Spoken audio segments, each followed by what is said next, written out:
Morning Affirmation, Psalm 23.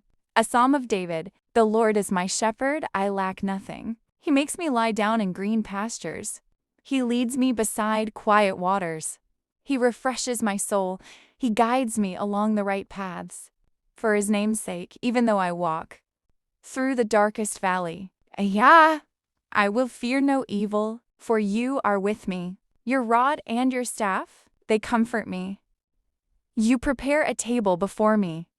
In the presence of my enemies, you anoint my head with oil. My cup overflows. Surely your goodness and love will follow me all the days of my life, and I will dwell in the house of the Lord forever. Morning affirmations shape your thoughts.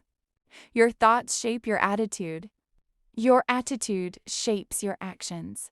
Your actions shape your day. Declaring Psalm 23 in the morning trains your heart to operate from faith, peace, courage, and expectation of goodness. Support our YouTube channel by subscribing. Comment any prayer request and testimony.